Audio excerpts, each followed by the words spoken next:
the edge, but now a resurgence of hope and a celebration tonight. I'll bring you that story.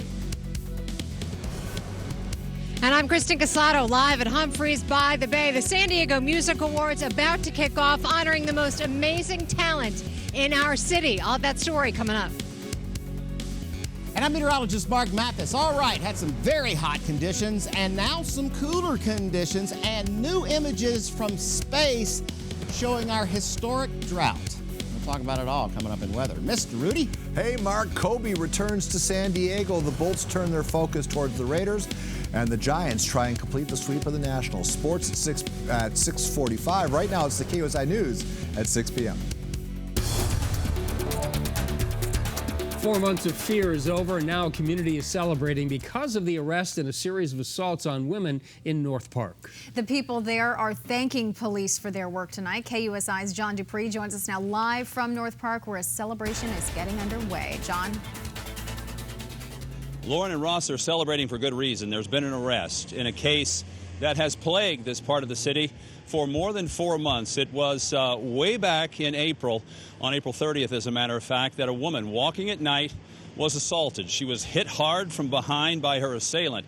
Anybody who might have thought that was an isolated incident thought again when just a few days later it happened again. KUSI has been tracking this story since that night, and we have found that there was a pattern developing.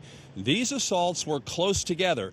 Too close, perhaps, to have been done by different people randomly, and they were close together in terms of a timeline. That timeline showed that in some cases there were only a few days between assaults. The assailant sneaking up from behind, hitting each victim hard, knocking them down, sexually assaulting or attempting to sexually assault their victims. Some of these attacks were just a few days apart. A pattern was developing, and that is when police put on a full dragnet, patrolling every street and alley, plainclothed detectives fanning out and searching everywhere, and then a security camera catching an image now credited with leading to an arrest. 23-year-old David Angelo Drake was arrested and arraigned on $5 million bail. He pleaded not guilty. His attorney is saying there is an identity mistake. The man in the video is not his client, is his defense. He faces 18 counts of assault and sexual assault charges. Police are still looking for a second suspect. The sketch they're using is that of a man described as 5'7" to 5'8" tall, 23 to 24 years old, wearing a black and white checkered long sleeve shirt and braces on his teeth. The top cop in San Diego is with me now, Chief Shelley Zimmerman. Thanks for being with us. The work has not even close to being finished yet. You're still looking for more. Tell us, first of all, by way of a progress report, Chief, how we got the suspect under arrest in the first place. It was a very interesting series of events, was it not? It was. And first I want to thank very much our community working together collaboratively with us. And as we said when we got that information out there, when we showed that picture, is that if somebody sees something, say something. And it was a community member, in this case, who happened to be the wife of one of our police officers, who noticed something about that picture and brought that information forward. And that was the piece of the puzzle that we needed, and that we were able to identify the suspect and take this dangerous predator off the street. The wife of a San Diego police officer noticed something. We don't know what it is. You're not at liberty to talk about it. It's part of the evidence package that's going to be used by prosecutors, but that's somebody who was paying attention, was it not? Absolutely. And, we're just happy that we're able to get this predator off the streets here. And again, as we talk about all the time, is that it's the community coming together. We worked so very hard, so very closely with the community. We worked with our sex crimes detectives, with our patrol officers out here, both covert, overt. We worked very closely with the district attorney's office and Bonnie Domanis and her investigators. And it was all about, again, the community coming together for that one piece of information. And it happened to be the wife of a San Diego police officer that noticed something unique about that picture and brought that information forward. And that's the information that we needed that helped us put the puzzle together. Let's take a look at the sketch of somebody you're looking for now in connection with another attack that happened another attack that happened June 17th. That is correct. And this suspect, the suspect that was arrested in the other attacks is looking at 7 separate attacks, looking at more than 100 years. Now, this suspect is wanted for one of a different attack, not for the 7, but this is an additional one that is, we don't believe is related to the other ones. And this suspect right here is described as a Hispanic male in his early 20s that you spoke about, that has braces.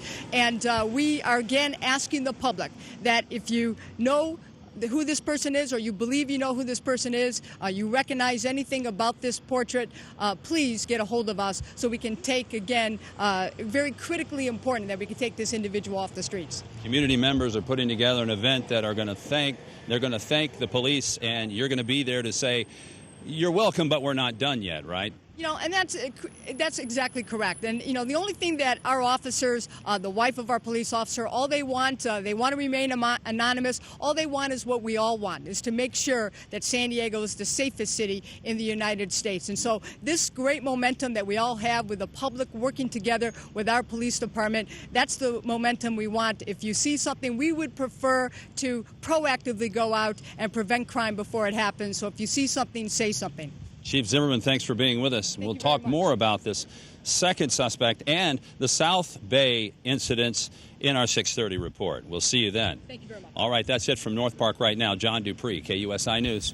All right, John, thank you. Well, the U.S. Supreme Court is back at work beginning a new term today, and the headline so far is a controversial decision that they are not going to make, at least so far. But by doing so, it affects hundreds of thousands of gay people who want to get married. With more on what the court didn't do today and why that's significant, here's Sasha Fu. She is live again from the California Western School of Law. Hi, Sasha. Hello again. Deciding not to decide this very contentious issue has generated lots of reaction today. Currently, 19 states in the United States allow same-sex marriages to occur, but by declining to hear the appeals brought by 5 states, the U.S. Supreme Court effectively opened the door for those 5 states, as well as 6 others, to allow same-sex unions to occur. A constitutional law expert who teaches here at the California Western School of Law says the High Court did not have any compelling legal reason to look at this subject right now.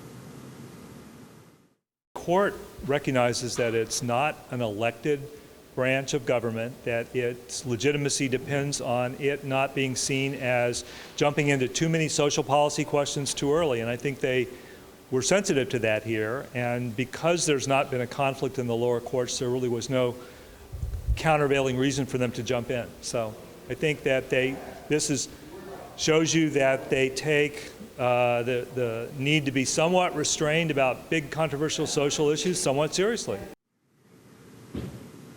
So although the High Court is deciding not to hear these appeals on same-sex marriage, it will likely hear some cases involving religious and job discrimination.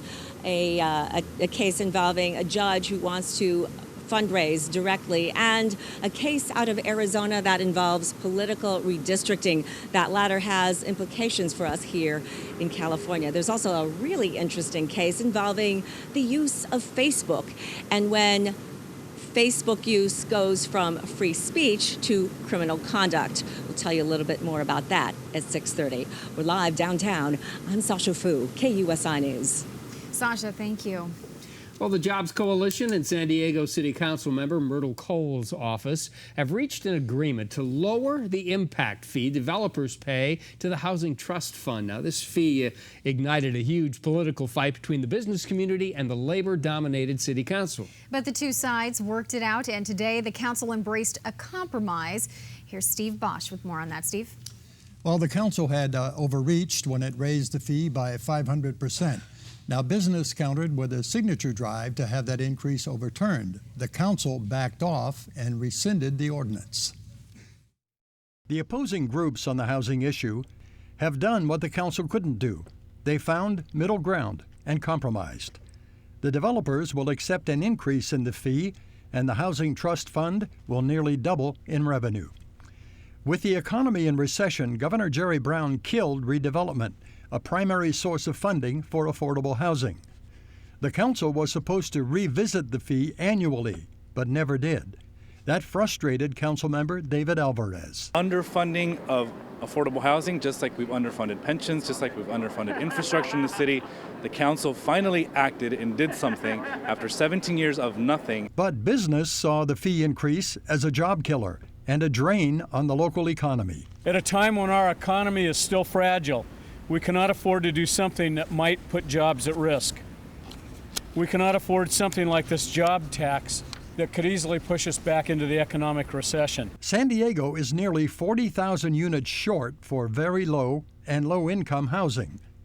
The Housing Trust Fund gets $2 million a year, enough for only 37 units.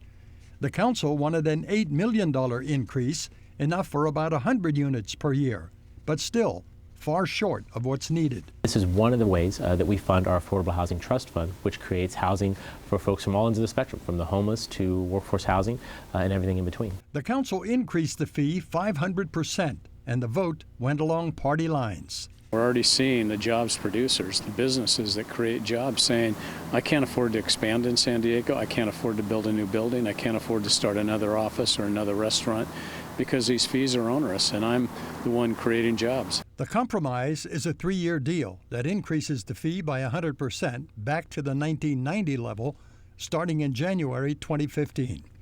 The city will search for ways to address revenues, reduce the burdens on developers, and lobby for more tax credits and federal dollars. Now, the council will direct the city attorney to draw up an ordinance that will make all housing that's both affordable and market rates less expensive to construct, and hopefully keep prices of those homes from rising excessively while the demand grows. Steve, they argued this for a long time, back and forth. Why all of a sudden did they have that light bulb moment and decide to compromise? Well, Ross, I think it's cooperation works better than confrontation. You know, there have been 3 referenda in less than a year, and the council has lost 2 of them. Now, the Barrio-Logan Community Plan was turned down by the voters, and the council was forced to rescind this housing ordinance, otherwise known as a linkage fee. It passed earlier, so they decided they better compromise on this. And the third, of course, is the minimum wage, which is going to go to the voters in 2016. And maybe a compromise in the end on that one, too. Maybe. All right, Steve, thank you. Thanks, Steve. All right, well, San Diego, as we know, we've been talking about this afternoon, has a very vibrant and a wonderful music community, and tonight is its night. Well, it is the 24th annual San Diego Music Awards, and it's more than just a party. KUSI's Kristen Casado is live at Humphreys by the Bay. She tells us what this event is all about. Hi, Kristen. Hey, you guys, it's going to be an amazing night. The doors just opened up. People are filing in. This is the night to honor so many amazing and talented musicians in San Diego. It's such a rich community. Joining us now to talk about that is Bart Mendoza, who is the self-proclaimed, but a lot of people would agree with you, San Diego music historian. Nice to have you, Bart. Well, it's good to be here. It's good talking to you. My goodness, things have certainly grown over the years. What amazing talent we have in this city. Oh, no, we've got an amazing pool of talent. We've always had it, but right now it's really starting to hit the market. You've got Jason Mraz and all kinds of people coming up, Cody Lovass to Robin Henkel to Whitney Shea. There's just tons of great talent across the genres here. Yeah, and you've written about it. How have you seen it change? And you're also a musician as well. Well, what I've seen is that San Diego's more accepted on a global level now. People actually think of San Diego as a music destination. So we're getting a lot more bands that are being heard in Europe, for example, Japan, and as well, more people want to come here and be part of our community as well.